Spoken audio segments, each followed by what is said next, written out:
બનાસકાંઠા જિલ્લાના સુપ્રસિદ્ધ અને મિની દ્વારકાથી ઓળખાતા વાવ તાલુકાના યાત્રાધામ ઢીમાની અંદર આજે તારીખ 6/5/2024ના રોજ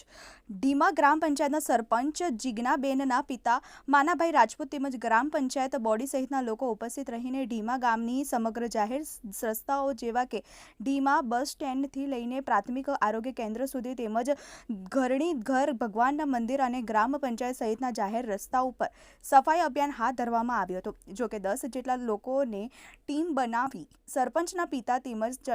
સરપંચ ચૂંટણી વખતે સામસામે લડેલા રાઘાબેન પટેલના પતિ રામજીભાઈ પટેલ અન્ય ગ્રામજનો જાતે સાથે રહી ગામની અંદર સ્વચ્છતા જળવાઈ રહે તેના અનુસંધાને દેશના પ્રધાનમંત્રી નરેન્દ્રભાઈ મોદીનું જે સૂત્ર છે સ્વચ્છ ભારત મહાન ભારત સ્વચ્છતા ત્યાં પ્રભુતાના સૂત્રને સાર્થક કરતો કાર્ય દર મહિને યાત્રાધામ ઢીમાની અંદર ગ્રામ પંચાયત બોડી દ્વારા કરવામાં આવી રહ્યા છે।